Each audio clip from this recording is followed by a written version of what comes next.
Hey, I wanted to give you a little information on some updating on the speaker's race and stuff like that.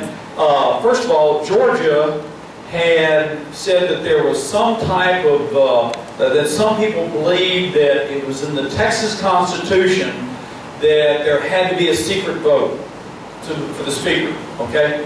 Let me read you the only reference to choosing the speaker that is in the Texas Constitution. This is Article 3, Section 9, Sub B. It says, the House of Representatives shall, when it first assembles, organize temporarily and thereupon proceed to the election of a speaker from its own members. That's the only thing that the Texas Constitution says, and there has been various ways they try and get it done. One is that they simply say, let's have a vote of acclamation, you know, and then there's no lighting up of the board, okay? In other words, how many of y'all have ever been down to the Texas House of Representatives? Okay. Well, when you're down there, what you'll notice is there are boards on both sides of the dais, the speaker's dais. And in essence, when they have that, they're exactly identical. And they're designed so that the people on each side can see the way the voting goes. And they have 3 lights by each member's names. There's a red light for no, a green light for yes, and a white light for present not voting. Okay? And in 2009, when Joe Straus first was elected speaker, they had a unanimous deal. They didn't even light up the board. And then in 2011, there was an active speaker's race. But the day before, we had a meeting in the Republican caucus had a meeting. There were 100 Republicans in the House and 50 Democrats.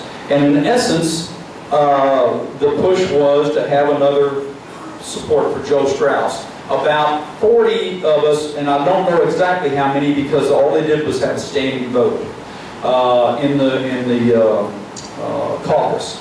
About 40 of us stood up and supported, at the time it was Ken Paxton, who was running for speaker. One of the other people who was running was Warren Chisholm. When what we were going to do is say, that's all right, we're going to carry the vote onto the floor. Okay? Why? Because you know what? You'd be surprised what changes when people see their votes up on the board. I can tell you this, I've been down there a lot of years, and I've seen it where people would light it up where they'd be voting red or green, one or the other, and all of a sudden they'd see the way everybody else was voting, and all of a sudden you'd see some of these people switching their votes. Okay? So, the fact of the matter is there's immense pressure on people when you have to have a public vote. Alright? So, that's the answer to the question, and the thing about it is that that's why one of the things that we're running this time, Scott Turner is running for speaker. And one of the things that Scott Turner is a good man. And one of the things that Scott Turner has said is, there's going to be a vote. Because one of the problems that occurred last time when David Simpson ultimately started running was, there were some of us that didn't realize it, but David had made a commitment to people that if he didn't have the votes, he would not take the vote to the floor. That was the wrong decision, a bad strategy. Okay? And because there's a lot of people, when they vote for speaker, they're going to vote based on who they think is going to win. Because, oh gee, I don't want to support somebody who's not going to win, because then I don't become part of the team. Okay? And if I'm not part of the team, then in essence I don't get the speaker's assignment or the committee assignment that I may want to have. Alright? In other words, it's all about whether they're going to have a position of power or not. Alright? And so a lot of times they'll say, well, you know, if I think so-and-so is going to win, then I'm just going to say I'm not going to get involved, and then hopefully that when the vote comes up, or that they won't have a vote, and in essence will vote for a unanimous deal, and there won't really be a vote. But Scott Turner has said there's going to be a vote. And let me share with you a couple of things about why, a little background on this. In 2009, Joe Straus was elected Speaker. All right? Two real hot issues that had been going on were, one, the sonogram bill, two was the photo ID. Okay, both issues had been on the Republican Party ballot. Both of them were heavily supported, not just by Republicans. Listen, a majority of Democrats supported a photo ID. The only deal was the elected representatives didn't support a photo ID. But the fact is, now in 2009, there were 76 Republicans and 74 Democrats. So you say, well, you know, it's kind of close here. And so what if we have the photo ID get to the floor, or the sonogram get to the floor? Would they pass? Well, you don't know. You know why we won't know? Because neither bill was allowed to get to the floor. Now, how did that happen? I'll tell you how that happens. A committee chairman has the power of life and death over any bill that's in their committee. If the committee chair decides not to allow that bill to come up for a vote before the committee, and they won't vote it out, guess what? It doesn't get done. And believe me, there's a lot of committee chairs when the speaker says, we don't want that bill getting out of committee. It doesn't get out of committee. And so, in fact, Todd Smith, who was chairman of the Elections Committee, basically said that he held the photo ID bill up in committee because he was asked to do so by Joe Straus. And of course, the word was, well, we didn't have the votes to get it out of committee. Well, you know what? All you got to do is have a vote, record vote. There is a record vote that occurs when it gets in committee, and then it goes to the floor, and guess what? There's a record vote. Now, here's the thing. Even though it was 76 to 74, do you know that when the vote in 2011 did get to the floor, do you know there were some Democrats that voted for the photo ID? Now, so the fact of the matter is that the fact is the photo ID bill would have won, the sonogram bill would have won.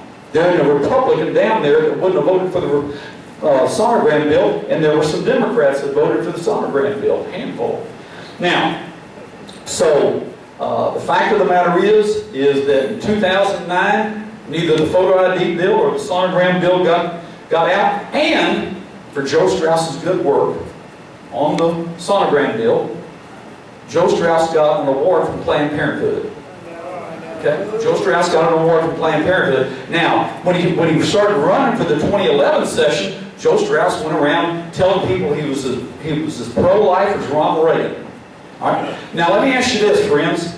How many of y'all know the name of any pro-lifer that got an award from Planned Parenthood? You know anybody like that? You know anybody got an award from a pro-lifer who got an award from Planned Parenthood? I don't. I have to tell you. So then, when in 2011 we had the speaker's race, Ken Paxton and Warren Chisholm, and in essence there were 17 of us on the floor, because what happened was at the caucus, Warren Chisholm committed to vote for Ken Paxton on the floor the next day. And what happened? At 7 o'clock in the morning, when we all woke up, all of a sudden, right there on the radio, it said, Warren Chisholm has thrown his vote to Ken Paxton. To Joe Straus. So Warren Chisholm, while he told us that he was going to vote for Ken Paxton the next day, next morning at 7 o'clock, the word came out that he had thrown his support to Joe Straus.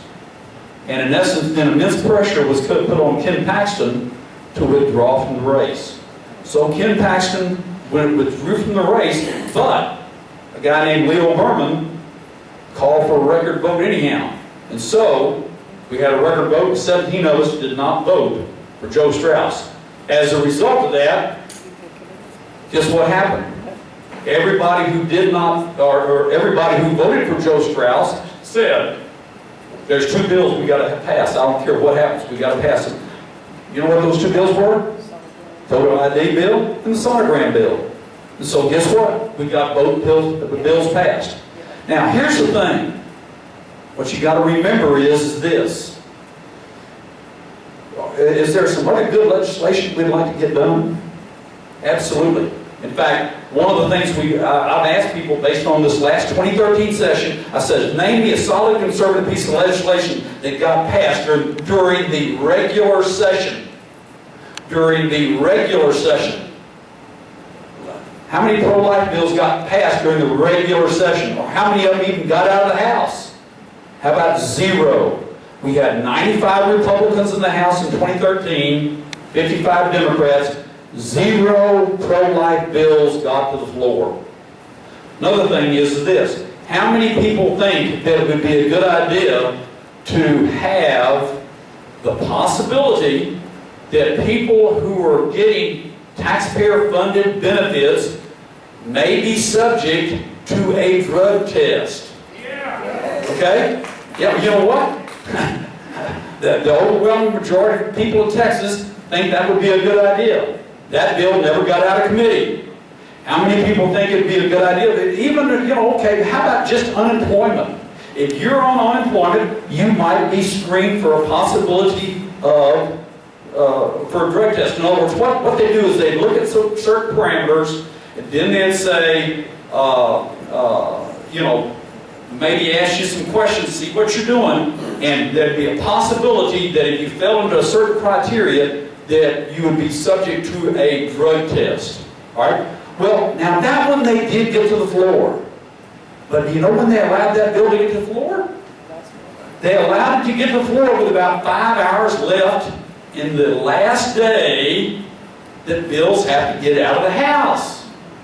So with 5 hours left, guess what happened? They allowed, how many of y'all know what chubbing is? Anybody here know what chubbing is? Chubbing is when you put a bunch of amendments on a bill, and then you see with every bill that's done, you get 10 minutes to present the bill, and then if you put an amendment on it, you get 10 minutes to talk about your amendment, and then any opposition to it, you got 10 minutes for that. Okay, and so what you do is you just hang amendment after amendment on, and then you talk it to death. And basically what happened was that bill could not get done by midnight, so the end result was that bill died. And so, and then, the other thing, now we did do some other things during the 2011 session. First of all, we had redistricting during 2011. All right? Now, again, we had 100 Republicans in the House. Okay? And the fact of the matter is we have redistricting. Now you would think that we'd draw some pretty darn good maps for the Republicans, wouldn't you? Yes, sir. Well, one of the things when they do the redistricting, what happens is sometimes people get paired. In other words, they draw the lines in such a way that people get paired. And the end result is they had some people getting paired. Okay? And we had 14 Republicans get paired and 2 Democrats get paired. Now I know some of y'all are wondering, wait. Republicans control the House and they pair 14 Republicans and 2 Democrats? That doesn't make sense, does it? Oh, well yes it does. What is pairing? Yeah, pairing. Okay, what is pairing? Pairing is when they draw the district and it just so happens where your residency is, they put the same boundary line with 2 members of the House that are already there. Okay, so they draw the lines in such a way that one boundary line of a House member's district brings in 2 people. So those 2 people are paired against each other. That means one of them is going to lose. Hey, there you go. That means one of them's going to lose, and then they have a new race to bring somebody else in. You see? And they paired 14 Republicans and 2 Democrats. And so that's what happens, because here's the thing, friends. Now ask yourself this. If you were the speaker and 80% of your votes came from Democrats, and then you're talking about the general election, would you care whether it was a Republican or a Democrat? Yeah. Yeah. Yeah. Because you know what? You know you're going to have the Democrat vote. And where the Republican vote, maybe a maybe. You know, because some people may decide that, oh, you know what? I'm going to vote for a conservative speaker. So what it boils down to is that therein is the problem. The other thing is, we also voted on the boundary lines for the State Board of Education. There was a guy who was a wonderful conservative out in El Paso, out in Midland. His name is Charlie Garza. And he was a good, solid conservative Republican on the State Board of Education, the only Hispanic Republican on the State Board of Education. Well, they drew a line, they drew boundary lines so that Charlie Garza could not win the election. Okay, so Charlie Garza lost. And why? Because they had, it just so happened that same area, they wanted to make it so that it'd be impossible, or they wanted to draw out the possible opponent for a Republican senator. Okay? So they drew out a possible Republican primary opponent for a Republican senator so that Charlie Garza would have a map that he could not win. Who draws the line? Well, here's what happens.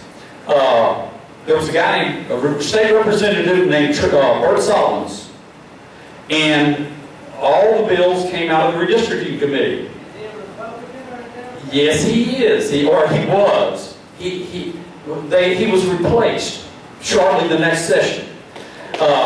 And what happened was, he came up with a map. His committee did. Now, when chairman of the committee, he pretty well decides what it is. And in essence, what happens is he allows to get the map to get to the floor.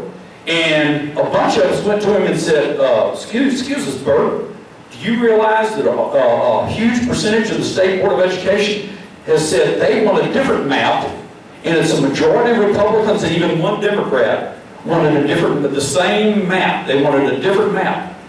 Bert Solomon said, if you try and amend the map that I have, I will pull the bill down and allow the redistricting to go to the courts.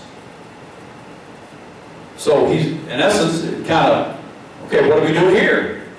So now, and what happened with on the state rep maps, there were some of us that went to him and said, here's a map for this part of it, like East Texas. Here's a map for East Texas that would not pair anybody. Bert Solomons refused to look at that map. Same thing happened with West Texas. So, the fact of the matter is, I voted against the redistricting map. Not because it hurt me personally, because I ended up with a fairly good district. But you know what? My philosophy was, if it's bad for us, it's bad for me. Now, here's the deal. In 2013, we had an $8 billion surplus. We took $1.2 billion and we gave it to reduce the business margins tax. That's a good thing. With 6.2 billion that was left, we used it to grow government. Let me ask you this: we did two important things that we needed to have done. We needed to have a water plan.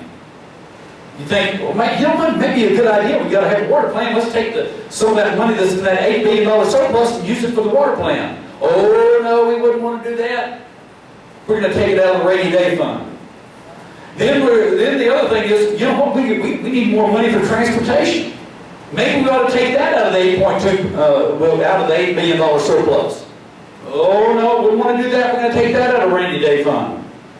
Now here's the thing. You're going to vote. You've already voted for the water plan last November. The highways is this November. And I want to tell you, you might as well do it. It's a done deal. Because we do need money for the highways, but the better thing would have been to have the money come out of the surplus that we had at that point in time, and it wasn't done. What is the difference between the surplus and the rainy day fund? Okay, good question. What's the difference between surplus and the rainy day fund?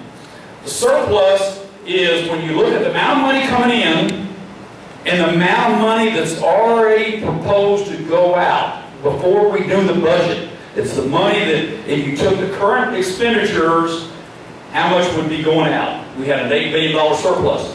The rainy day fund comes from the oil and gas severance tax. Okay? They take that tax and it doesn't go in the general fund, it goes into the rainy day fund. And what the purpose of the rainy day fund is that in the event that we have, here's the deal, we only meet 140 days every 2 years. So we met in January to May of 2013. Okay? So let's say here we are in 2014, and let's say all of a sudden we have an economic downturn. Border crisis? Yeah, that's right. Or a border crisis. Or a hurricane, or something like that. Or something that was, unforeseen when we passed the budget that in essence forced us to say, we need a reserve. In fact, one of the reasons why we've had such low bond ratings, or the interest has been held pretty low for the bonds that we've sold, is because we've had that rainy day fund. Okay? Now, and so that's what the rainy day fund's purpose is. It's for that. It's for unexpected expenditures. It's not so that, like for instance, one of the things that the educrats wanted was when we had the economic downturn, they said, well, we need to have that money go to education. We said, no, what we want to do first is see if we can't reduce our spending in the appropriate way. And then, while we're in session, and then if things don't work out like they should, like the next year, then we will take some money out of the rainy day fund. But here's the thing, friends.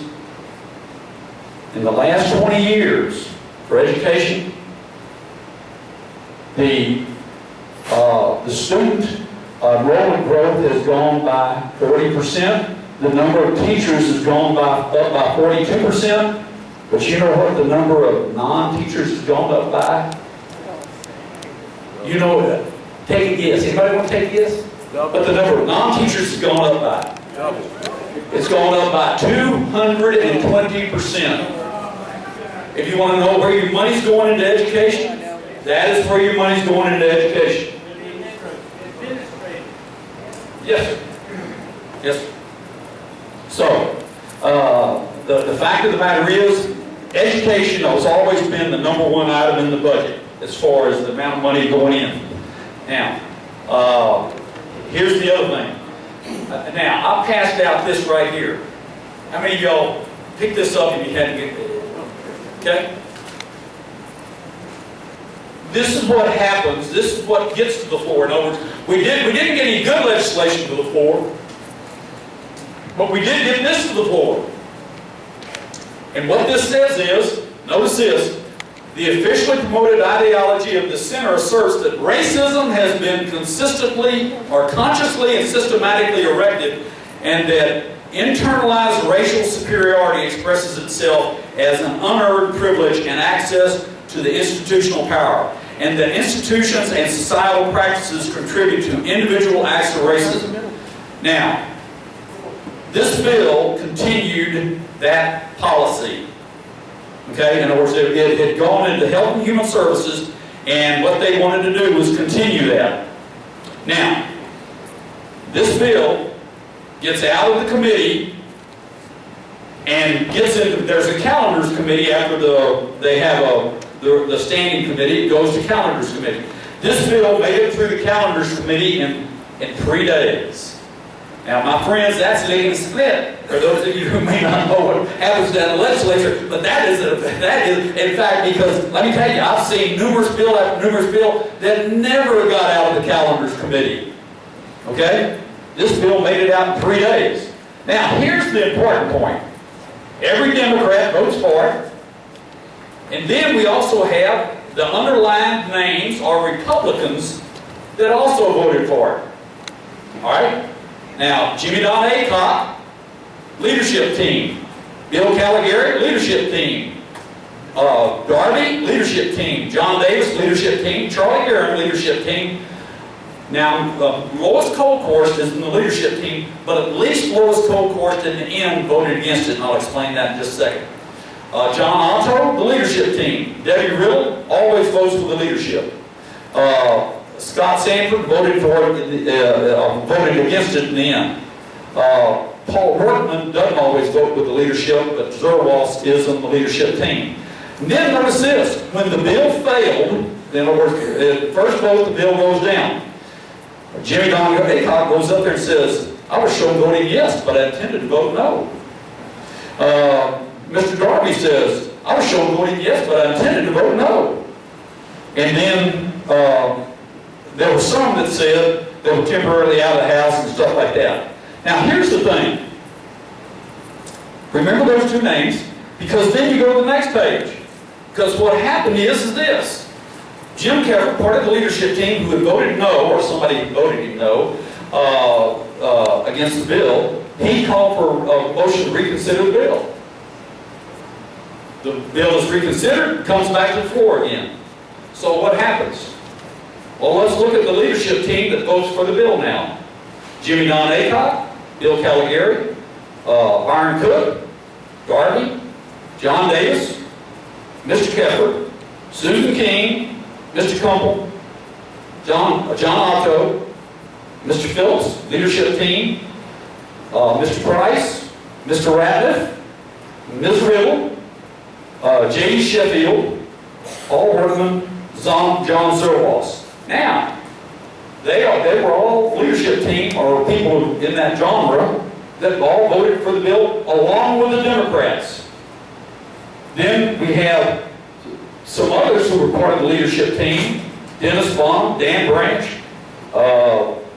Patricia Harless, Dan Huberty, Todd Hunter, who all say, I was off the floor. I was off the floor when the vote was taken, but I would have voted no had I been here. But there's only one problem, my friend. If you're not there to vote no, it doesn't matter. Okay? And so what it boils down to is, you see, this is the way that bad legislation gets passed. And this was one piece of garbage legislation. Luckily, this legislation, the Senate refused to pick it up. Otherwise, Who wrote that bill? a liberal Democrat named Donna Dukes. How did the bill get out of the committee? Well, if you're on the team, your bills get out of committee. Especially it's a Democrat bill. Because remember this, Joe Straus, how does he keep his leadership position? He keeps his leadership position by that everybody starts counting. Well, we got 55 Democrats. Well, all we need is 21 Republicans that'll go along with it, and they're all doing it to simply get positions of power. Okay, they got 76 votes. Then you have another large portion of Republicans say, hey, he's going to win anyhow, might as well join the team. Now here's the problem with that, my friends, and let me lay it on the line to you. The problem is that even if Joe Straus disappears someday, you think somebody with the same philosophy would come up behind him? Well, sure. And so ultimately, here's what it boils down to. We're either going to continue down the path of never allowing really good conservative legislation to get to the floor. And why? So that we can maybe get on the team. But let me tell you something, friends. There's only one problem. Even when you get on the team, that doesn't mean that your conservative legislation gets passed. Okay? Even when you get on the team, that doesn't mean that good conservative legislation gets passed. So, what does it benefit us for them to get on the team? So, my friends, here's the thing. This is why the Speaker's vote is very important. And while we've got to get educated as to what's going on, and then to get involved in the speaker's race. And then the other thing is, because let me tell you. Representative, Yes, ma'am. besides following each other, what does the leadership team do? Well, they're the chairman of the committees and that kind of stuff. And so, you know, if you get to be chairman of the committee, that means your budget gets bigger, that kind of thing. So, We follow each other and that. yeah, exactly. And committees. So, that's why it's imperative that we understand what's at stake, and that, because here's the thing. I can tell you this, when I was going door to door in 2006 and 2008, you know what I heard from a lot of Republican grassroots voters? I heard, wait a minute, we voted Republicans because we wanted to get the Democrats out because they were spending too much. Then Dennis Hastert and George Bush, they get elected. And what happened to spending under George Bush and Dennis Hastert? Went right through the roof. In fact, the only person that's made them appear like tigers is Barack Obama. You know, so the fact of the matter is we had spending go through the roof. You know why? So the deal was, you know who that affected? It didn't just affect them. It affected all the downline races. In fact, I lost my race. You know why? Well, partly there were two reasons why. One is my opponent had Acorn working in his campaign, and out of two precincts, they had 4,000 brand new straight party Democrat voters. But the other thing is, we had a lot of Republicans who simply didn't show up to polls. And you know why they didn't show up to polls? Because they got fed up with what was going on in Washington. And here's my point, my friends. You got to stick with it. Things don't get changed overnight. If we want to make change in the country, we got to learn what's going on, and then we got to get good people elected, and then we have to hold them accountable. This idea of voting for people because you like has got to stop. Let me tell you, there's a lot of people I like that I wouldn't vote for. You know what? Because I see the way they vote, and they are not voting correctly. And so that's why a lot of times when you see people after they've been elected a while, they had a conservative ranking way up here, and all of a sudden it starts coming down, and then it starts coming down, and then all of a sudden they're getting really pretty close to the Democrats. So what we got to do is stay engaged and you know, just get the message out. I gotta go. Pardon? By having enough conservatives who are willing to stand up and vote on the first day of the session for Scott Turner, who's a person who's running, first of all, he's a rock solid conservative, and he's a godly man, he's a strong leader, and guess what? If he gets to be speaker, we'll have a lot of good legislation to get to the floor. But let me tell you this. As long as enough of us have the courage to stand up and do the right thing, let me tell you something. The bee will be on the back of those, even if Straus wins, the bee's going to be on the back of those that voted for him. And they're going to go then going up to him like they did in 2011 and say, remember in 2011? They went up to him and they said, we got to get the photo ID bill, we got to get the sonogram bill out. Let me tell you, there'll be some other legislation that they're going to say, we got to get this out of committee. And we got to get it to the floor. Because if we don't, the people out there with pitchforks are coming. So the fact of the matter is, that's the way you hold people accountable. And that's what we've got to do. Is hold elected officials accountable. I don't care how much we like them. If they don't vote right, we've got to have the guts to vote against them. So, hey, listen, thank you all very much. Y'all have a great day.